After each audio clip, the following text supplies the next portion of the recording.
Hey, my friend.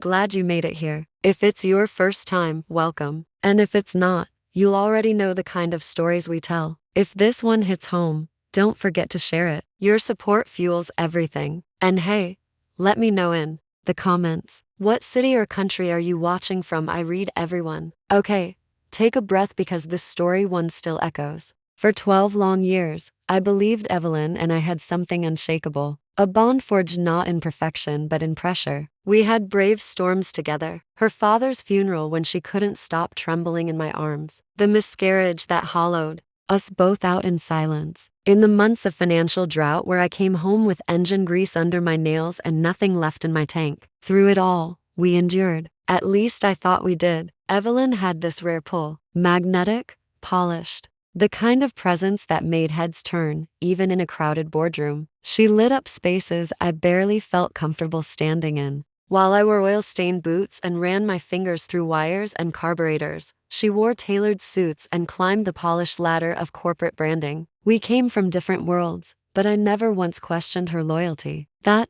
it turns out, was my greatest mistake. 3 months ago, I came home early, a surprise wrapped in ordinary timing. Her laptop sat open on the kitchen island, its screen glowing. I wasn't snooping. She had asked me to print a file. But then, as fate would have it, a WhatsApp message blinked onto the screen. I missed the way your lips taste. I stared at it frozen. For a heartbeat, I tried to rationalize it. Spam an old message, but the name said otherwise. Damien, she had always insisted he was just a work friend. We'd even shaken hands at a company dinner once. His laugh echoed in my memory now with a cruel edge. Out of instinct, or maybe pain, I clicked. The chat opened like a wound. Late-night messages, voice, notes, photos I can't erase from my mind, and jokes at my expense that cut deeper than knives. I read how she faked migraines to skip dinners with me all so she could text him from under our roof. Guilt slipping through the cracks. It was pride. She wasn't hiding it. She was raying in it. I didn't scream. I didn't confront. I collected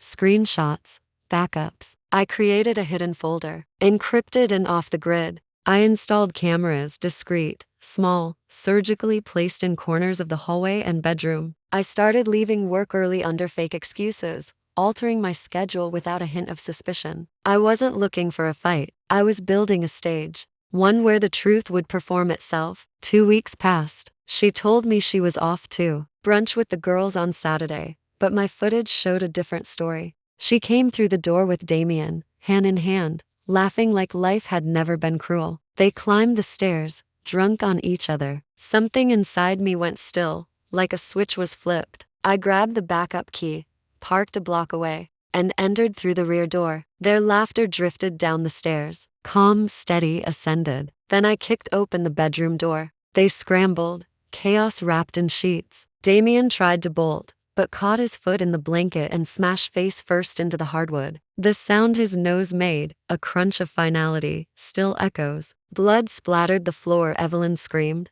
I stepped forward and pressed my boot gently but firmly to his throat. Move, I said, and you'll regret it. Damien whimpered beneath me, his face a red mess. Evelyn, now draped in a robe, spat out accusations. This is assault. You're insane. I stared straight into her. I walked into my own house, her voice caught, her anger deflated. There it was, the realization. No moral high ground, no legal leverage. She was exposed. I pulled out my phone and hit record. Slowly, methodically, I captured it all. The bloodied man beneath me, the woman I once trusted now, trembling beside him. Smile for the camera, I said. My lawyer's going to love this. You've lost it, she yelled. No, I said, cool as stone. I just stopped pretending I didn't know. Then I looked at Damien. You knew she was married. You weren't tricked. You were the weapon she chose. I walked out calmly, grabbing Damon's wallet and keys from the nightstand. My revenge had just begun. That night,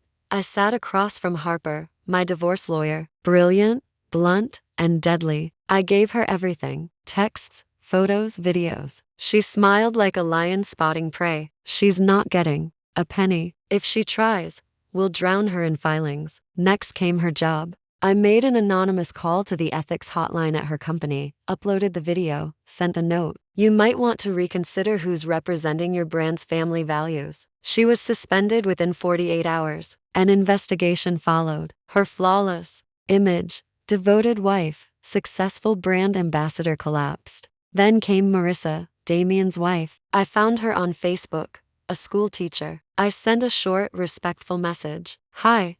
I think we were both deceived. I can provide proof. Her reply came in seconds. I knew it. Send me everything. I did. The next morning, Damien got served. One more lie detonated. I wasn't done. Using an anonymous account, I posted a blurred clip with a detailed factual backstory on a forum dedicated to infidelity awareness. No threats, no names, just truth. It went viral. Someone recognized Evelyn's voice from the audio. She was fired by the end of the week. Damon too terminated after HR discovered the affair took place on a company retreat. Both imploded publicly and professionally. The calls started pouring in. 7 missed calls before noon. Her voicemails cracked with panic. I lost my job. Damien's gone. Everyone turned on me. Please call me. I didn't. I just watched from the quiet comfort of my home as her life unraveled. And then Marissa went public. Screenshots, voice notes, damning captions. Friends turned away. Their gym group, their church, even her own family. Her mother messaged me. You always treated her like gold. She didn't deserve you. Her sister blocked her. Even her last name felt heavy with shame. 2 weeks later, she showed up at my door, hollow-eyed, wrapped in a coat that once screamed luxury, but now sagged off her shoulders. I was stupid, she said, voice cracking. I've lost everything. Please don't shut me out. I met her eyes. You didn't trip and fall into betrayal. You planned it. You covered it. You reveled in it. How you're standing in the wreckage looking for sympathy. Tears spilled down her cheeks. Don't you miss me? I took a breath. I miss the version of you I thought existed. The one who never laughed at my pain behind my back. But that person was a lie. Then I closed the door. Soft final dot. Evelyn ended up crashing on a friend's couch, picking up retail shifts to scrape by. Damon disappeared completely. Word was he'd moved back in with his parents. I went the other way, got promoted, back into therapy, reconnected with old friends, and eventually as I met someone new, someone real. One evening, she looked at me, over cold coffee and asked, what would you do if Evelyn came back tomorrow begging for a second chance? I didn't hesitate, not even close. Out because I've outgrown the version of me who clung to her and she never even came close to the person she pretended to be. That was the real closure. Not revenge, not exposure. Just release. 6 months later, a thick envelope showed up in my mailbox. No return address.